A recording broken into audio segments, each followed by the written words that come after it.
Letters from a Stoic by Seneca, Letter 66, on various aspects of virtue. I have just seen my former schoolmate Claranus for the first time in many years. You need not wait for me to add that he is an old man, but I assure you that I found him hale in spirit and sturdy, although he is wrestling with a frail and feeble body. For nature acted unfairly when she gave him a poor domicile for so rare a soul, or perhaps it was because she wished to prove to us that an absolutely strong and happy mind can lie hidden under any exterior. Be that as it may, Claranus overcomes all these hindrances, and by despising his own body, has arrived at a stage where he can despise other things also.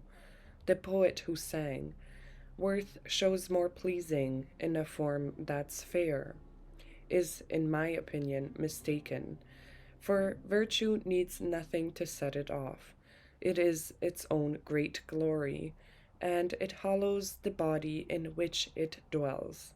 At any rate, I have begun to regard Claranus in a different light.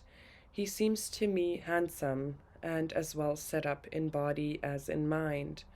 A great man can spring from a hovel, so can a beautiful and great soul from an ugly and insignificant body.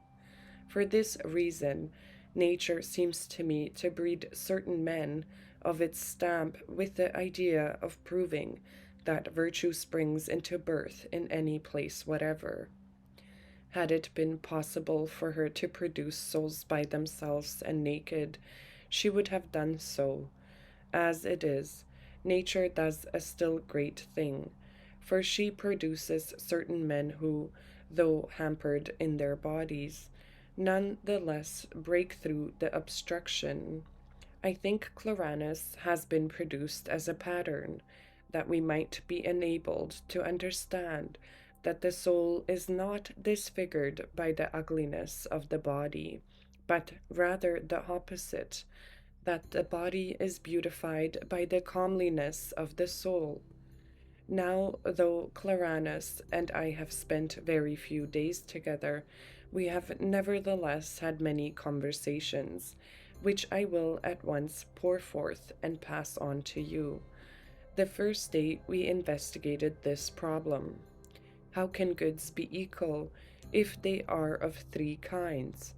For certain of them, according to our philosophical tenets, are primary, such as joy, peace, and the welfare of one's country. Others are of the second order, molded in an unhappy material, such as the endurance of suffering and self control during severe illness. We shall pray outright for the goods of the first class. For the second class, we shall pray only if the need shall arise. There is still a third variety, as, for example, a modest gait, a calm and honest countenance, and a bearing that suits the man of wisdom. Now, how can these things be equal when we compare them? If you grant that we ought to pray for the one and avoid the other, if we would make distinctions among them, we had better return to the first good, and consider what its nature is, the soul that gazes upon truth, that is skilled in what should be sought and what should be avoided, establishing standards of value not according to opinion, but according to nature.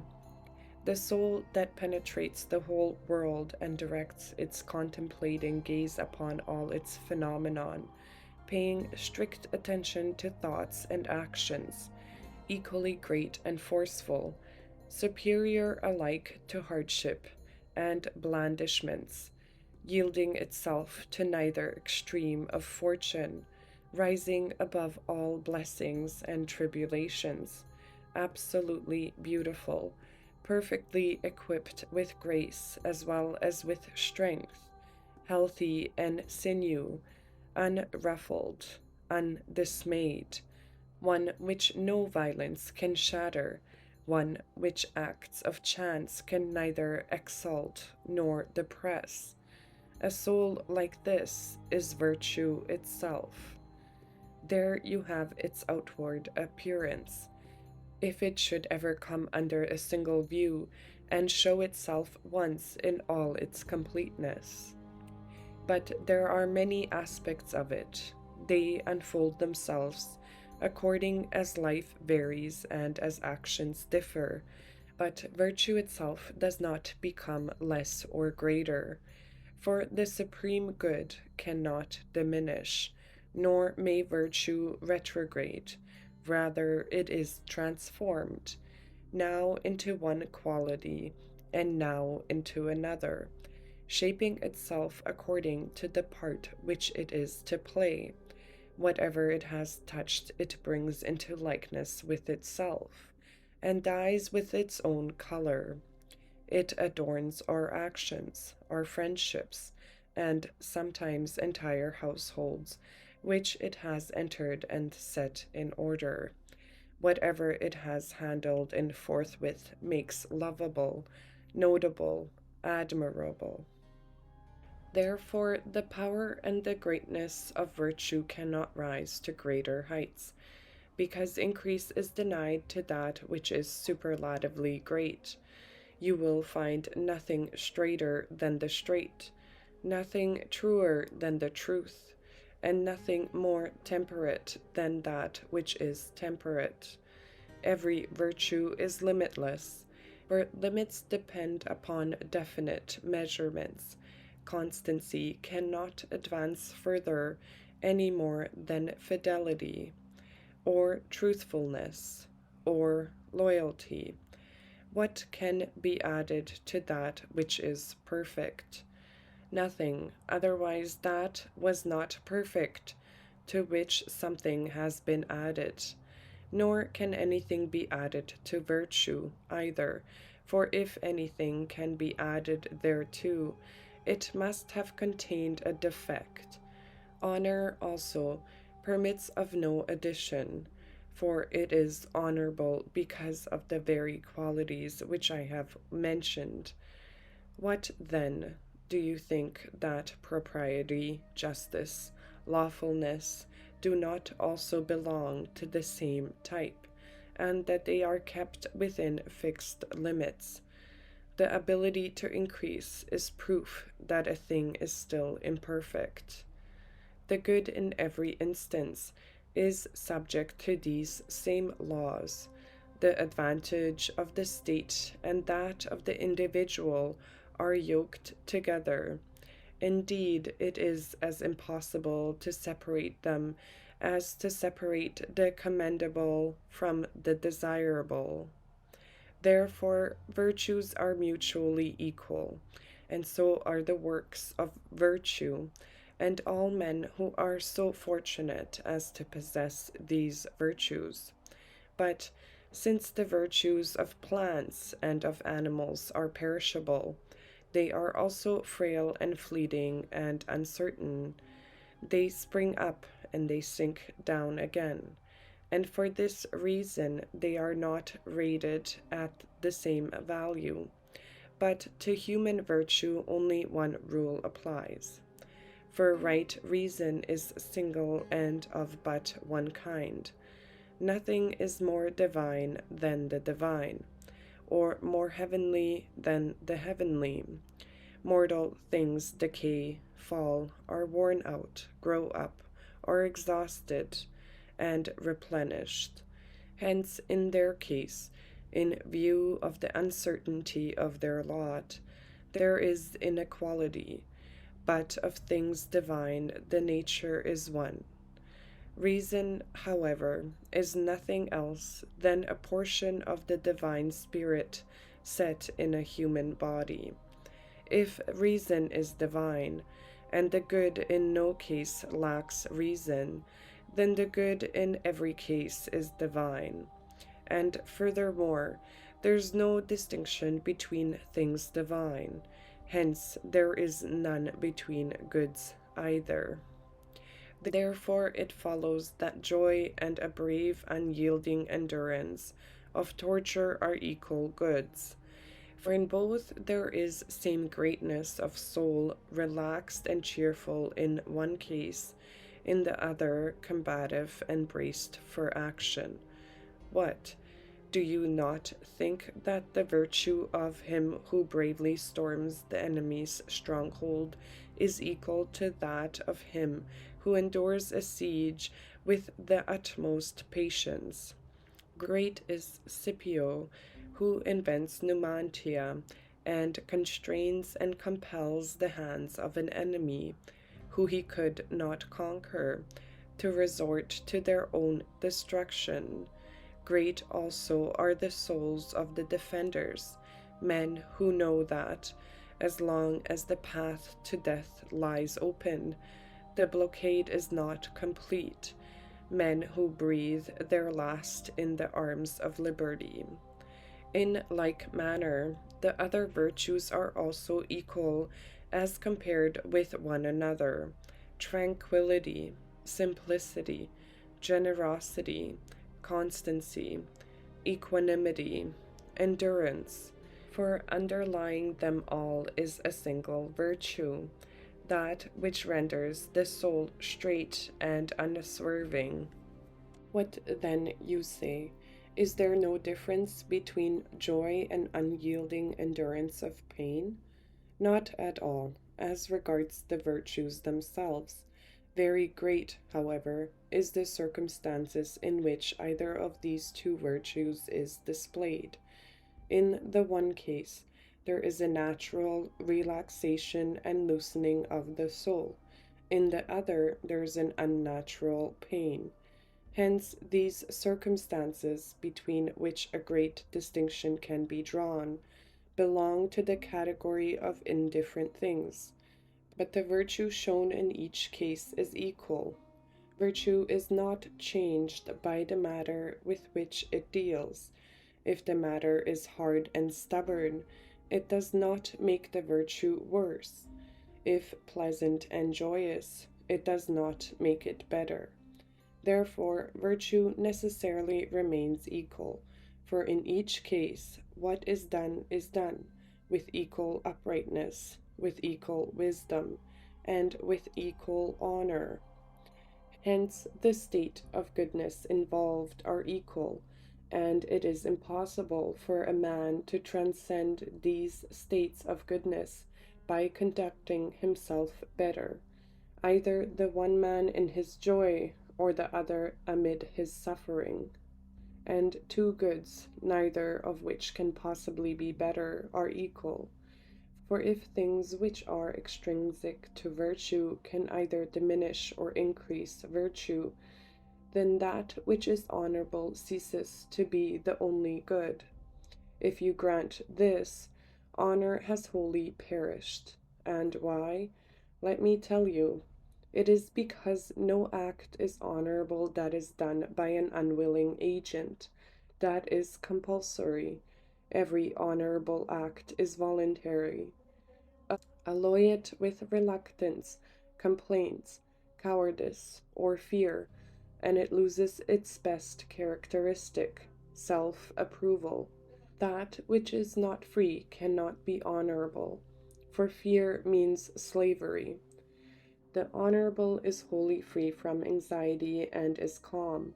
If it ever objects, laments, or regards anything as evil, it becomes subject to disturbances and begins to flounder about amid great confusion.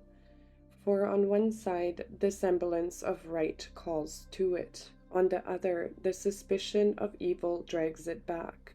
Therefore, when a man is about to do something honorable, he should not regard any obstacles as evils, even though he regards them as inconvenient, but he should will to do the deed, and do it willingly.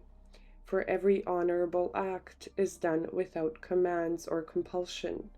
It is unalloyed and contains no admixture of evil.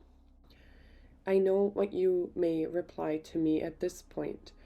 Are you trying to make us believe that it does not matter whether a man feels joy or whether he lies upon the rack and tires out his torture? I might say in answer, Epicurus also maintains that the wise man, though he is being burned in the bowl of Phalaris, will cry out, "'Tis pleasant and concerns me not at all." Why need you wonder if I maintain that he who reclines at a banquet and the victim who stoutly withstands torture possesses equal goods, when Epicurus maintains a thing that is harder to believe, namely, that it is pleasant to be roasted in this way? But the reply which I do make is that there is a great difference between joy and pain. If I am asked to choose, I shall seek the former and avoid the latter. The former is according to nature, the latter contrary to it. So long as they are rated by this standard, there is a great gulf between. But when it comes to a question of the virtue involved, the virtue in each case is the same, whether it comes through joy or through sorrow. Vexation and pain and other inconveniences are of no consequence, for they are overcome by virtue. Just as the brightest of the sun dims all lesser lights, so virtue, by its own greatness, shatters and overwhelms all pains, annoyances, and wrongs. And whether its radiance reaches all lights which shine without the help of virtue are extinguished, and inconveniences, when they come in contact with virtue, play no more important a part than does a storm cloud at sea. This can be proved to you by the fact that the good man will hasten unhesitatingly to any noble deed, even though he be confronted by the hangman, the torturer, and the stake. He will persist, regarding not what he must suffer, but what he must do. And he will entrust himself as readily to an honorable deed as he would to a good man. He will consider it advantageous to himself, safe, propitious, and he will hold the same view concerning an honorable deed, even though it be fraught with sorrow and hardship, as concerning a good man who is poor or wasting away in exile. Come now, contrast a good man who is rolling in wealth with a man who has nothing, except that in himself he has all things. They will be equally good, though they experience unequal fortune. This same standard, as I have remarked, is to be applied to things as well as to men. Virtue is just as praiseworthy if it dwells in a sound and free body, as in one which is sickly or in bondage. Therefore, as regards your own virtue also, you will not praise it any more. If fortune has favored it by granting you a sound body, than if fortune has endowed you with a body that is crippled in some member, since that would mean rating a master low because he is dressed like a slave. For all those things over which chance holds sway are chattels, money, person, position. They are weak, shifting, prone to perish, and of uncertain tenure. On the other hand, the works of virtue are free and unsubdued, neither more worthy to be sought when fortune treats them kindly, nor less worthy when any adversity weighs upon them. Now, friendship in the case of men corresponds to desirability in the case of things. You would not, I fancy, love a good man if he were rich any more than if he were poor, nor would you love strong and muscular person more than one who has slender and of delicate constitution. Accordingly, neither will you seek or love a good thing that is mirthful and tranquil more than one that is full of perplexity and toil. Or if you do this, you will, in the case of two equally good men, care more for him who is neat and well groomed than for him who is dirty and unkept.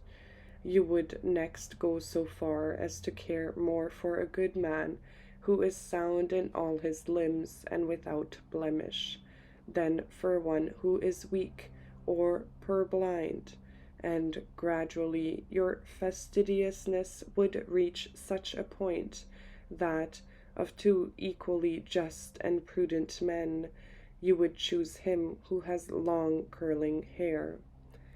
Whenever the virtue in each one is equal, the inequality in their other attributes is not apparent, for all other things are not parts, but merely accessories. Would any man judge his children so unfairly as to care more for a healthy son than for one who was sickly, or for a tall child of unusual stature more than for one who has short or middling height? Wild beasts show no favoritism among their offspring. They lie down in order to suckle all alike. Birds make fair distributions of their food. Ulysses hastens back to the rocks of his Ithaca as eagerly as Agamemnon speeds to the kingly walls of Mycenae. For no man loves his native land because it is great. He loves it because it is his own. And what is the purpose of all this? That you may know that virtue regards all her works in the same light, as if they were her children, showing equal kindness to all, and still deeper kindness to those which encounter hardships. For even parents lean with more affection towards those of their offspring for whom they feel pity. Virtue, too, does not necessarily love more deeply those of her works which she beholds in trouble and under heavy burdens, but, like good parents, she gives them more of her fostering care. Why is no good greater than any other good? It is because nothing can be more fitting than that which is fitting, and nothing more level than that which is level. You cannot say that one thing is more equal to a given object than another thing. Hence, also, nothing is more honorable than that which is honorable. Accordingly, if all the virtues are by nature equal, the three varieties of goods are equal. This is what I mean. There is an equality between feeling joy with self control and suffering pain with self control. The joy in the one case does not surpass in the other the steadfastness of soul that gulps down the groan when the victim is in the clutches of the torturer. Goods of the first kind are desirable, while those of the second are worthy of admiration, and in each case they are none the less equal, because whatever inconvenience attaches to the latter is compensated by the qualities of the good, which is so much greater. Any man who believes them to be unequal is turning away from the virtues themselves, and is surveying mere externals. True goods have the same weight and the same width. The spurious sort contain much emptiness, hence, when they are weighed in the balance, they are found wanting, although they look imposing and grand to the gaze. Yes, my dear Lucilius, the good which true reason approves is solid and everlasting. It strengthens the spirit and exalts it, so that it will always be on the heights. But those things which are thoughtlessly praised, and are goods in the opinion of the mob, merely puff us up with empty joy. And again, those things which are feared as if they were evils merely inspire trepidation in men's minds. For the mind is disturbed by the semblance of danger, just as animals are disturbed. Hence, it is without reason that both these things distract and sting the spirit. The one is not worthy of joy, nor the other of fear. It is reason alone that is unchangeable, that holds fast to its decision. For reason is not a slave to the senses, but a ruler over them. Reason is equal to reason, as one straight line to another.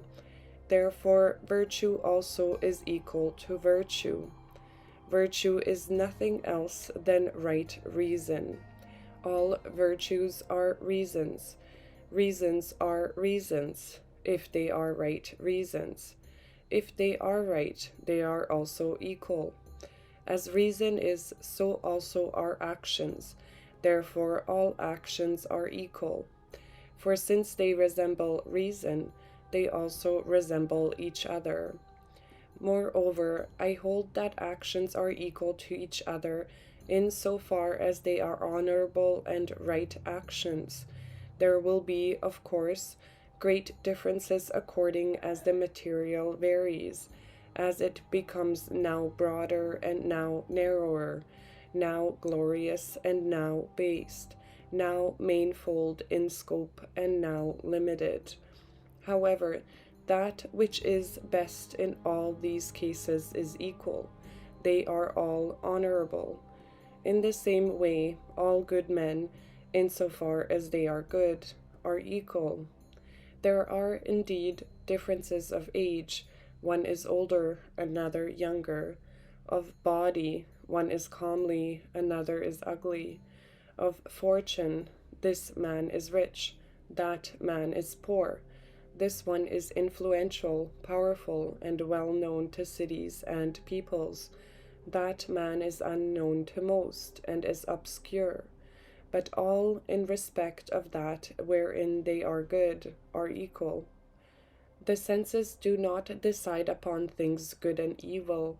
They do not know what is useful and what is not useful. They cannot record their opinion unless they are brought face to face with a fact. They can neither see into the future nor recollect the past, and they do not know what results from what. But it is from such knowledge that a sequence and succession of actions is woven, and a unity of life is created, a unity which will proceed in a straight course. Reason, therefore, is the judge of good and evil.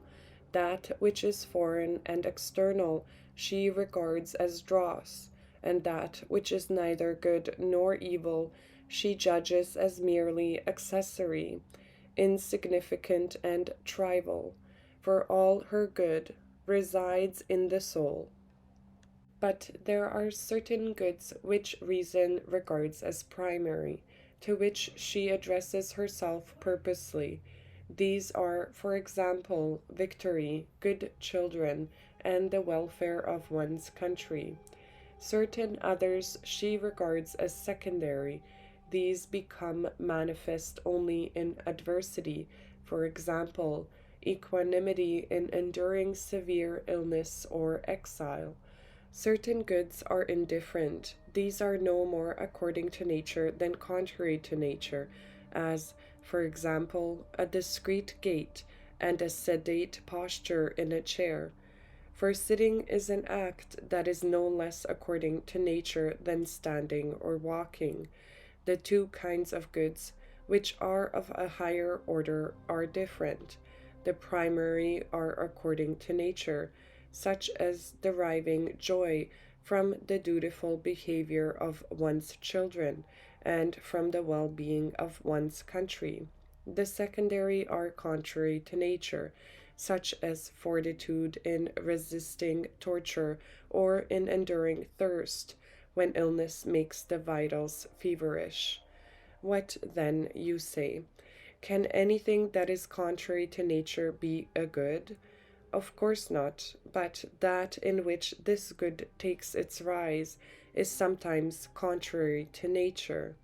For being wounded, wasting away over a fire, being afflicted with bad health, such things are contrary to nature, but it is in accordance with nature for a man to preserve an indomitable soul amid such distresses.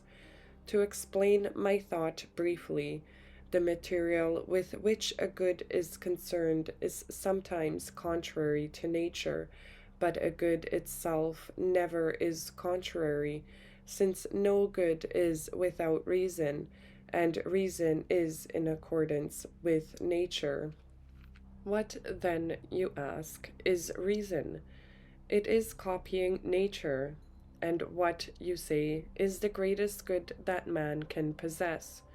It is to conduct oneself according to what nature wills.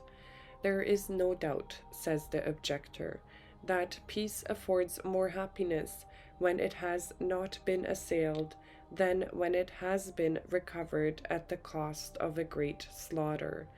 There is no doubt also, he continues, that health which has not been impaired affords more happiness than health which has been restored to soundness by means of force, as it were, and by endurance of suffering, after serious illness that threatened life itself. And similarly, there will be no doubt that joy is a greater good than a soul's struggle to endure to the bitter end the torments of wounds or burning at the stake. By no means, for things that result from hazard admit of wide distinctions, since they are rated according to their usefulness in the eyes of those who experience them. But with regard to goods, the only point to be considered is that they are in agreement with nature, and this is equal in the case of all goods.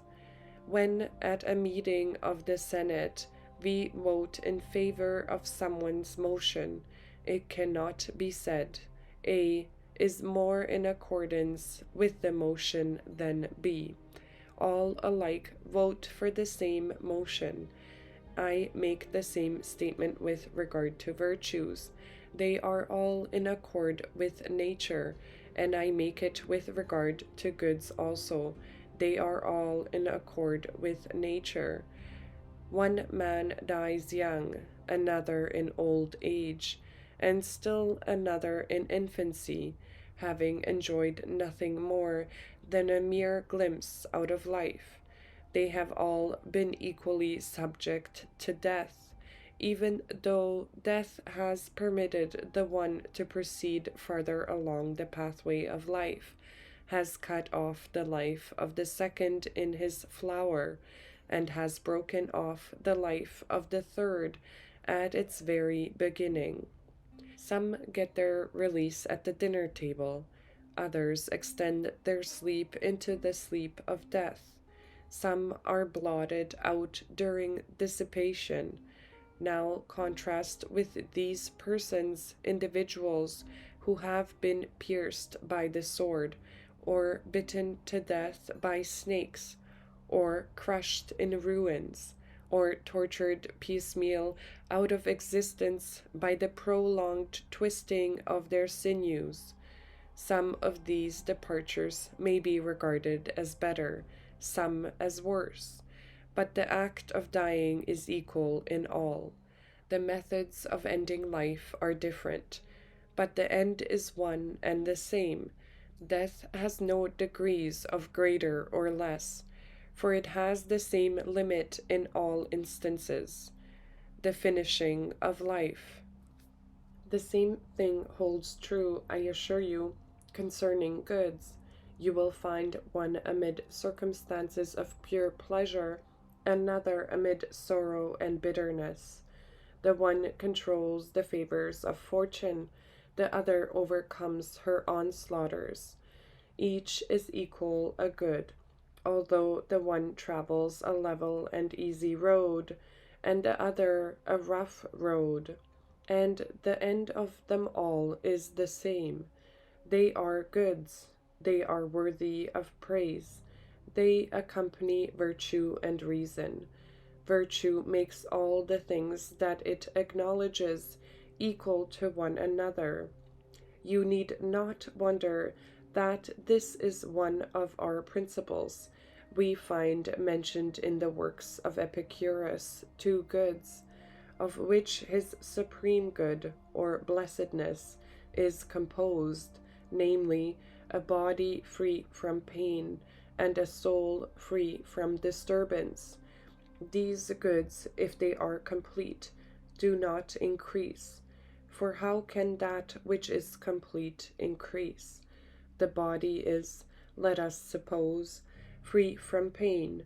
What increase can there be to this absence of pain? The soul is composed and calm. What increase can there be to this tranquillity? Just as fair weather, purified into the purest brilliancy, does not admit of a single greater degree of clearness, so when a man takes care of his body and of his soul, weaving the texture of his good from both, his condition is perfect, and he has found the consummation of his prayers. If there is no commotion in his soul or pain in his body, whatever delights fall to his lot over and above these two things do not increase his supreme good. They merely season it, so to speak, and add spice to it. For the absolute good of man's nature is satisfied with peace in the body and peace in the soul. I can show you at this moment in the writings of Epicurus a graded list of goods just like that of our own school. For there are some things, he declares, which he prefers should fall to his lot, such as bodily rest free from all inconvenience, and relaxation of the soul as it takes delight in the contemplation of its own goods. And there are other things which, though he would prefer that they did not happen, he nevertheless praises and approves.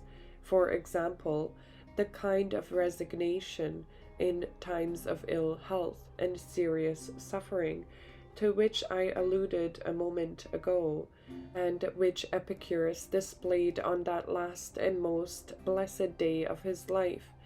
For he tells us that he had to endure excruciating agony from a diseased bladder and from an ulcerated stomach, so acute that it permitted no increase of pain. And yet, he says, that day was none the less happy, and no man can spend such a day in happiness unless he possesses the supreme good. We therefore find mentioned even by Epicurus these goods which one would prefer not to experience, which, however, because circumstances have decided thus, must be welcomed and approved and placed on a level with the highest goods. We cannot say that the good which has rounded out a happy life, the good for which Epicurus rendered thanks in the last words he uttered, is not equal to the greatest. Allow me, excellent Lucilius, to utter a still bolder word. If any good could be greater than others, I should prefer those which seem harsh to those which are mild and alluring, and should pronounce them greater. For it is more of an accomplishment to break one's way through difficulties than to keep joy within bounds. It requires the same use of reason, I am fully aware, for a man to endure prosperity well and also to endure misfortune bravely. What man may be just as brave who sleeps in front of the ramparts without fear of danger when no enemy attacks the camp, as the man who, when the tendons of his legs have been severed, holds himself up on his knees and does not let fall his weapons? But it is to the blood-stained soldier returning from the front that men cry, "Well done, thou hero!" And therefore I should bestow greater praise upon those goods that have stood trial and show courage, and have fought it out with fortune. Should I hesitate whether to give greater praise to the maimed and shriveled hand of Mucius than to the uninjured hand of the bravest man in the world? There stood Mucius, despising the enemy, despising the fire, and watched his hand as it dripped blood over the fire on his enemy's altar, until Porcina, envying the fame of the hero whose punishment he was advocating, ordered the fire to be removed against the will of the victim. Why should I not reckon this good among the primary goods, and deem it in so far greater than those other goods which are unattended by danger and have made no trial of fortune, as it is a rare thing to have overcome a foe with a hand lost than with a hand armed? What then, you say?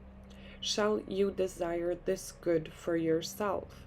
Of course I shall, for this is a thing that a man cannot achieve unless he can also desire it.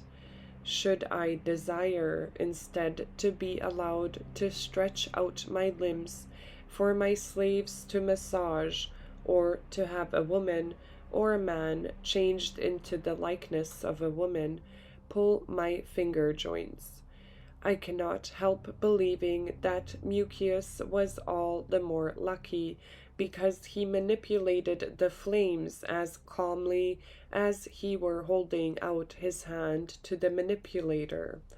He had whipped out all his previous mistakes. He finished the war unarmed and maimed, and with that stump of a hand he conquered 2 kings. Farewell.